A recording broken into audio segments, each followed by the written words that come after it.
Hello, I'm Jorian Murray, and welcome to Good Things Happen, the show that invites changemakers and enablers to share their inspiring stories of progress. Whilst change can be uncomfortable, unexpected, and at times disruptive, it's inevitable, and more often than not, change is for good. We'll be hearing from people from all walks of life who have been at the forefront of change, including their journeys to get there and their motivations. Because when people work together for a common cause, good things happen. This is an extraordinary time in global history. Over the next 10 years, the projection is there'll be $100 trillion of new wealth creation that happens around the world. I think the secret sauce to Citi is this idea that we have this global reach and presence, but we have an ability to make it feel personalized and local. This is a moment unlike any other, and that has to make you optimistic.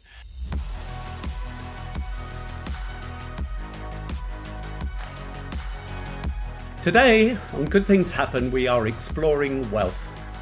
The term wealth derives from well and health, originally meaning happiness and prosperity and abundance in Old English.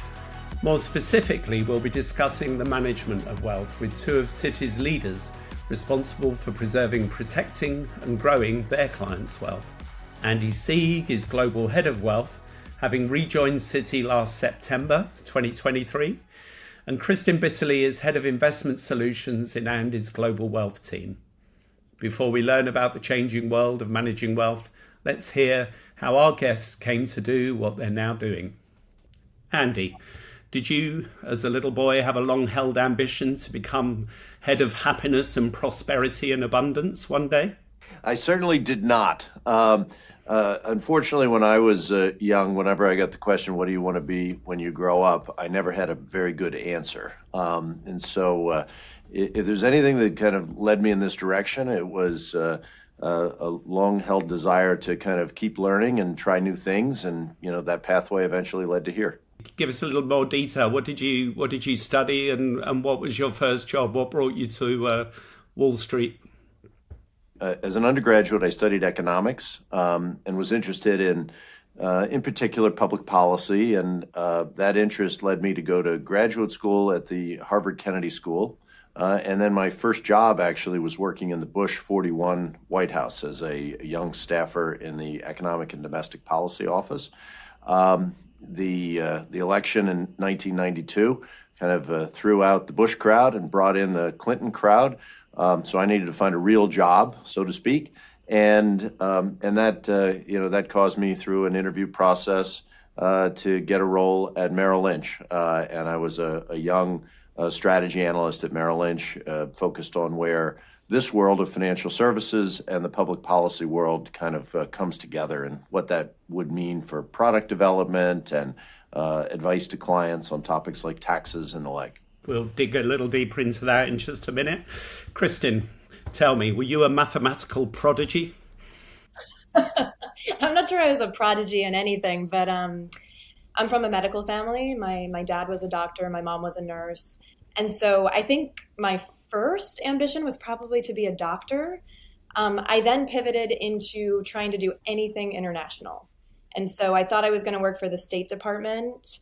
I actually worked for George W. Bush in the U.S. Embassy in Madrid for a period of time. So I thought I was going to go in that direction. And ultimately, I was kind of lucky. Senior year of college, I applied to a number of different job opportunities. And there was a program back in the day that was started by First Chicago that specifically targeted liberal arts majors. And they thought, you know, if we could take liberal arts majors and complement their kind of acumen with an MBA and more technical knowledge, that could be like a great training ground for finance. And so I applied, I got the job. I was like, hey, I get to get a master's in the process and we'll see where this takes me. And so that was the beginning of my career in finance. So let's understand a little more about what you both do. Andy, you have a pretty awesome title, Global Head of Wealth. I mean, I just imagine you with rings and gold chains, but clearly it's not that. Tell me about your job. What do you do? Well, the gold chains are kind of an interesting idea, so we're going to have to think about that. We frame this business head of wealth, I think, and really Jane gets credit, to try to expand our horizons in terms of how do we think about a space that traditionally was fairly narrowly defined. Investment advice, advice around lending and banking. By kind of broadening it and talking about head of wealth, what I think it kind of prompts people to think about is everything from, hey, wealth creation and the role that Citi as a company plays in terms of wealth creation that's taking place around the world. Of course, the kind of between the lines of wealth management. How do you build investment portfolios, borrow money most effectively? How do you handle your day-to-day banking needs in a way that's convenient and easy for you and your family? And then, beyond that, what ultimately is the impact of wealth, and what's it mean for your family? What's it mean for your community? And when you're interacting with some of the clients that we do around the world, what's it mean more broadly in terms of society? And how does the world look at this really miraculous growth of wealth that's happening worldwide as something that is definitively a force for good? I'm excited to hear more. Kristen, investment solutions. Give us an overview for those who might be uninformed about it.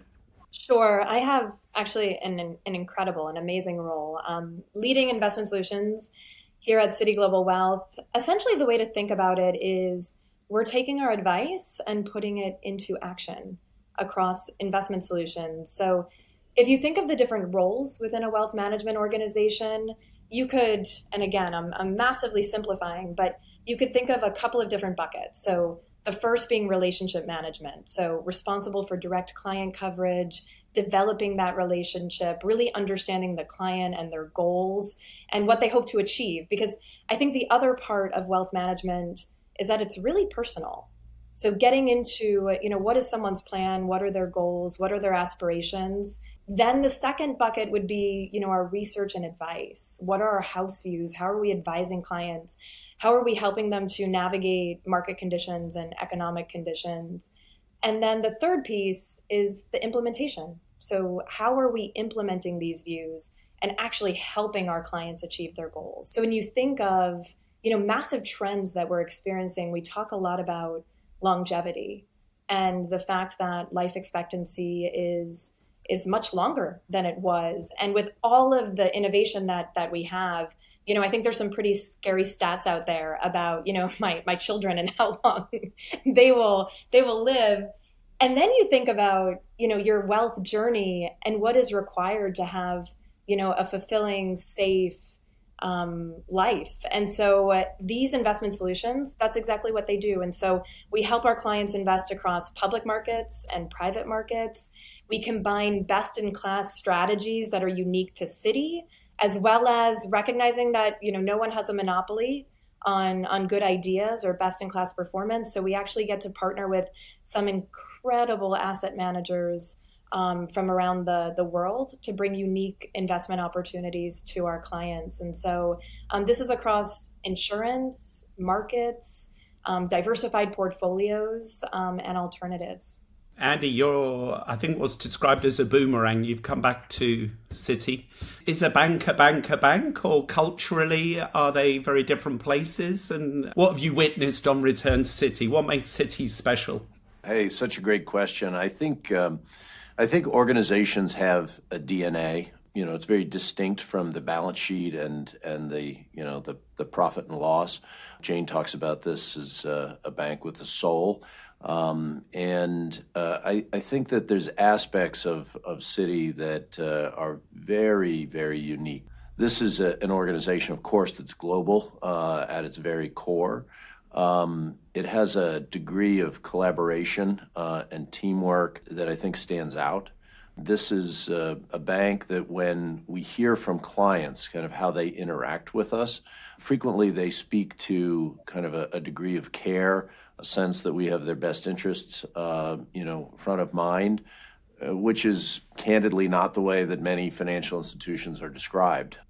Kristen, we kind of hear about the Magnificent Seven investment vehicles dominating the world, but does Citi's global perspective, does that give you an advantage when you're looking at Citi from an investment point of view? How does that change things? Absolutely. I think to be able to have boots on the ground, I think in these major locations like Hong Kong and Singapore and London and the Middle East and Latin America, I think we kicked off this year with our Outlook 2024, and this is something that we do every single year. I think the secret sauce to Citi is this idea that we have this global reach and presence, but we have an ability to make it feel personalized and local. I think one of the trends in wealth management that is really, really critical is, do you understand me? Do you understand the local conditions that I'm living through? Do you understand the political conditions? And so this ability not only to access our colleagues within wealth, but we talk a lot about one Citi and what that means. It's really kind of creating this interconnectivity across all of our businesses, whether that's banking, markets, TTS, and really kind of bringing that to our clients. So a great example is, it is not uncommon for us to have, an original relationship, let's say out of Hong Kong or Singapore, and then their children go to college in the United States, build a life here, and then they're thinking about different types of acquisitions within their personal business that could be in Latin America or Europe. And so I think Citi, because of not only our presence in wealth, but because of our presence across all of those lines of business, really creates this unique opportunity to be global, but make it local and make it personal. Andy, I think it must be around about 6 months you're into the role. I also know, because I've done a little bit of research, that Global Wealth is a relatively new organisation within Citi. Tell us about how you've approached the job and what's your perspective on where you are and where you see the future.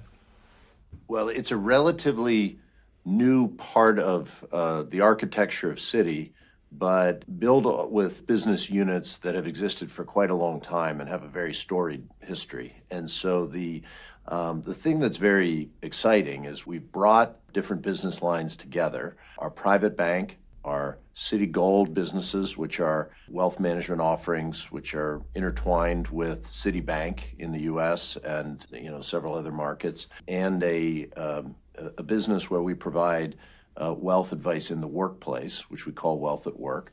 We brought these together and kind of and created one integrated wealth business, which is helping us really raise our aspirations in terms of how we're, a major player in the global wealth marketplace. From our perspective, by bringing these groups together, you really see just how powerful the ingredients are that we have to work with. In the Citi brand, we have a calling card that opens doors around the world, unlike any brand. And in wealth management, certainly, big part of winning in wealth management is being able to access the type of clients that you want to be working with, and this this organization enables you to do that in amazing ways. We have an incredible client franchise across these businesses and around the world, which, as we look at it collectively, you realize there's so many different dimensions of wealth and ways into opportunities that by bringing these businesses together, we're 1 + 1 is equaling 4 in terms of what's possible. And then we've got products and services. Chris has been talking about investments, but in lending areas, in our banking capabilities, in our research teams, in our ability to provide trust and estate and wealth structuring advice, that when you bring all this together, you've got a core set of capabilities. Kristen, it's almost a cliche that the world is changing at an incredible rate and it seems to be speeding up. Tell us the impact of all of the technological changes, cultural changes on the world that you operate in. How is it changing investments? So the first, which I think is amazing, is access to investment solutions. So you can think of this as like everything from online trading, reduced commissions in trading, and you just think of the number of people that have actually come into the market, right? Because of that, It is now what was once, just think about that, equity trading, bond trading. This was not something that was massively democratized. I think all of the digital innovation that we've even seen over the past 10, 20 years and product innovation to bring products to a bigger set of eligible investors, I think is really critical. We're now seeing that in alternatives. And so when we think about strategic return estimates, which, effectively what those are is just saying, instead of an anticipated return for one single year, what are we seeing? What are we anticipating over the next decade? What is going to drive returns? And when you think about a lot of these long-term secular growth trends, a lot of them start in alternatives. They start in venture. They build into private equity. And the idea that now we're creating opportunities for more investors to have access and be able to use them as part of a portfolio construction tool, coming full circle to what I said earlier about we're living longer, right? So our money has to work harder for us and better for us. So I think the product innovation, the access has been incredible. I also think there's an element as to it's changed our interactions and what people demand of human interactions versus technology. So this is like a very simple example, but I think it really hits on this point, is that, if I'm ordering a pizza and I go on, any of the apps that you're able to order food on, and my favorite pizza place is for some reason not available, I most likely am not going to call them. I'm going to go to the next pizza place online just to have a pizza easily delivered to my house and not have to speak to anyone, because the value of speaking to someone in that interaction all of a sudden has been completely diminished. And so I think the same thing is true. Like, imagine equity trading and having online access to equity trading. That's something that people want to be able to do on an airplane, right? Because all of a sudden they have peace of mind. They can sit and say, oh, I forgot to, sell shares of XYZ stock. So I think what a lot of the innovation is forcing us to do, and even with, the rise of AI and Gen AI, is saying, all right, it's redefining what used to be always a high touch, white glove service, kind of hand-on-hand combat in terms of how we service our clients, to recognizing that there are interactions that our clients want where it's table stakes to be able to do it digitally.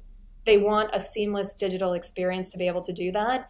And then there's interactions where it's about planning and advice and breaking down complex markets or adding alternatives to your portfolio and understanding the best way of doing that. I think like those educational experiences, and where I need an expert, where I need that human interaction, where I feel like I'm learning and benefiting from that. And so we will always be, I think, advisor-led business, but technology is enabling a lot. And we have to go through those trends and recognize what used to be something that someone wanted to talk to someone about, chances are it almost becomes a nuisance. Andy, you're nodding enthusiastically. Can I, for the record, say that if my favorite pizza is not available online, I'm driving there. I just want to put that out. Note to self, very particular about pizza. He's like, I am loyal. Andy, you were nodding furiously to Kristen when she was speaking. Same question to you about changes you've experienced. Are you optimistic about change? But also an added question from what she was saying. How do you strike that balance between building relationships but also being easy to work with and intuitive to work with? First of all, I'm unbelievably optimistic and bullish. This is an extraordinary time in global history. I mean, over the next 10 years, the projection is there'll be $100 trillion of new wealth creation that happens around the world. And that's, just to be clear, that's not money moving from, point A to point B, one pocket to another. That's new wealth being created through the magic of human ingenuity, free markets, the impact of great ideas and capital and talent coming together. And so this is a moment unlike any other. And that has to make you optimistic. There's changes. Chris talked about technology. She referred to demographics earlier. Regulatory landscapes are changing, so economies and markets are working in new ways. All of these are they're creating opportunity. they're also causing clients to confront new challenges, have new problems to solve, have new vistas that they now think are possible. And so in that, the role of an advisor becomes central. And we all live our lives just one time. So on so many of these really profound topics that come up along our life journey, you want to be able to interact with somebody who's been around that corner before or can help you see over the horizon. On specifically on technology, and all joking aside, the way that friction's being taken out of our lives, and in all categories that we expect immediacy and responsiveness, that for many years has been thought to be a threat to the role that traditional advisors would play. We see it very differently. I mean, technology's creating ways for clients to access the advice that they're looking for in a way that it's available 24/7 increasingly, that collaboration becomes even more natural and easy. And so there's never an either or between the role technology is going to play in this business and the role that good old-fashioned human advisors are going to play. How do all these kind of capabilities come together and deliver what clients really care about, which is the set of ideas and interactions that help them make the most of their lives? Kristen, are new generations caring about different things? I think the overarching theme is actually this idea of being able to deliver what feels and is personalized investments advice and also portfolio allocations. There's this thought process that it's only the young generation. Only young people care about this. That's certainly not true. So when we think of like the inquiries that we get about energy transition and how to think about energy transition and what's that going to look like, how long is it going to take, climate change, right? Like that's another thing that investors want to understand the impact, how they can help, but also how they can finance that transition. And so I think it actually spans across, it's multi-generational in nature. I do think this element, though, of being able to deliver bespoke solutions at scale then can take it down to a level of, we have investors who are looking at, the UN Sustainable Development Goals and are really specific about the themes that they want to participate in. They're very particular about what is important to them and where do they want their money to actually provide capital and add capital to a particular space. So I would say that has been the major trend, this kind of personalization, but driven by scalable investments. And like I said, it's multi-generational. I'm always surprised. Like you go into conversations thinking that you're going to know. And maybe as a woman investor, I think you could even extrapolate that into females as well. That there's going to be things that are just uniquely female. I think that there are trends that the world cares about, that there are problems that we're faced with. And certainly if you can be a provider of capital to help find solutions and invest in other people's ingenuity, then it's an incredible space to be in. And also as a parent, I feel I'm educated by my children who are all in their kind of late 20s and 30s. And that's a great influence in terms of being more aware of what's required. One disclaimer, though, that I think is important for everyone. And this is actually like when you think of advice and where advice really matters, because of all of that innovation and proliferation of new products and solutions, it also means there's a lot of options out there. And really understanding, is the headline actually what I'm investing in?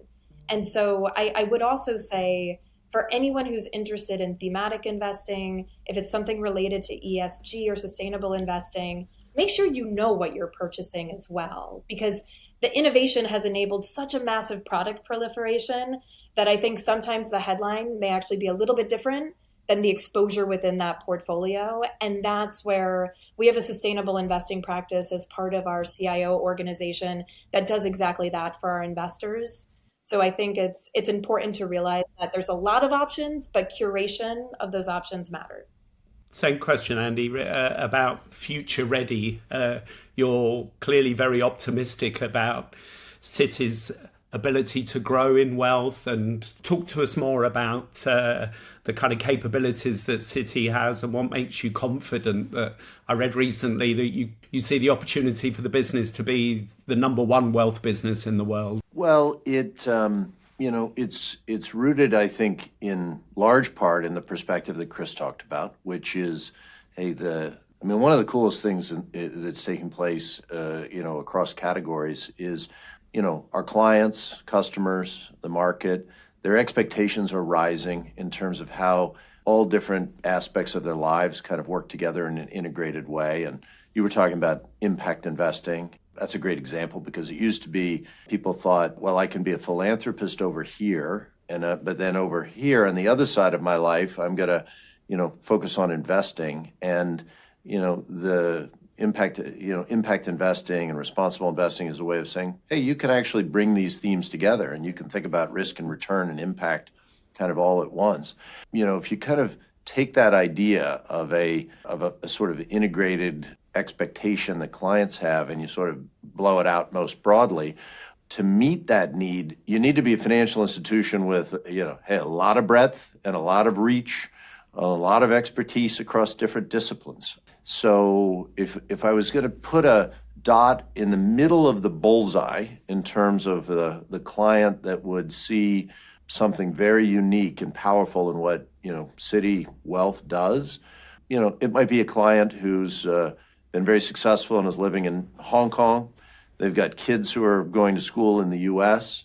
They're thinking about, buying a business in Germany, for example. And if you want to, for that client, that's their life, that integrated, set of challenges and topics they're thinking about. And what they would love is a single institution, a single advisor that could help them think about all of those things in the context that they think about it. And it's something that they would want if they only knew it was possible.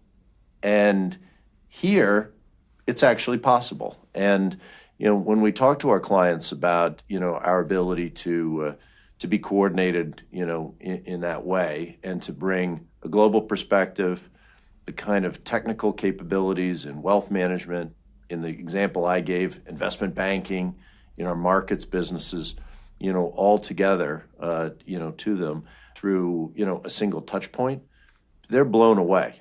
My last question to both of you, I'll start with you, Kristen, is if there are some young ears listening to this, maybe a liberal arts graduate, would you encourage them for a career, similar careers to you, to join the world of wealth and investments? And if so, why? And why might they want to join Citi?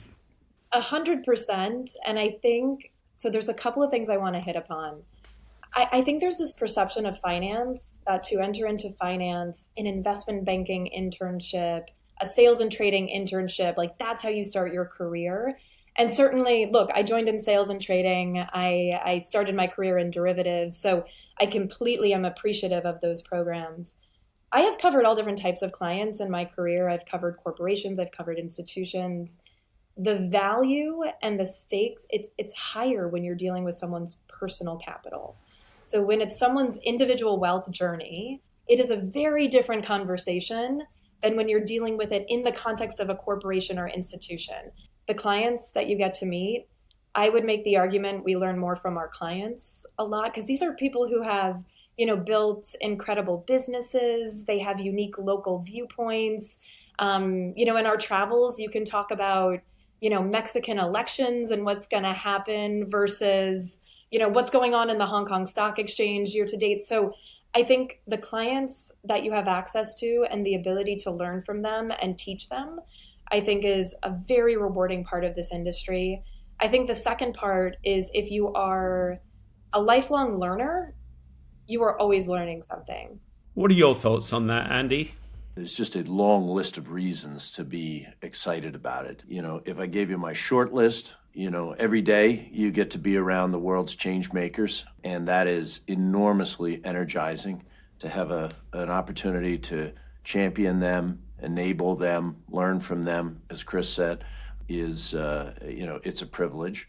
Second, this is a business in wealth where you're in the middle of problem solving, on behalf of clients, and that's very fulfilling. This moment that we've mentioned in a couple different ways, the miracle of wealth creation, the opportunity to see impact, this enables you to kind of, at the end of the day, feel like you're engaged in something that has a higher purpose. And that's, again, I think that's something that is, just an enormous part of building a fulfilling career. And then finally, this business, this company, it's a meritocracy. And, where you start has nothing to do with where you finish. It's hard work, tenacity, resilience, your ability to help clients, enable and work with partners. And that's the kind of organization I think everybody wants to be part of. Well, it's a great place to finish. I wish you both happiness and prosperity and abundance, and also the same to all of our listeners. Thank you so much for joining us today. I've really enjoyed the conversation. Thank you. Thank you. Thank you. On the next episode of Good Things Happen, I'm joined by co-founder and chief product officer of Arise AI, Aparna Dinakaran, and Prag Sharma, who is the global head of Citi's Artificial Intelligence Centre of Excellence. You guessed it, we will be discussing artificial intelligence. Please tune in then. The speaker's views are their own and may not necessarily reflect the views of Citi or any of its affiliates. All opinions are subject to change without notice. Neither the information provided nor any opinion expressed constitutes a solicitation for the purchase or sale of any security. The expressions of opinion are not intended to be a forecast of future events or a guarantee of future results.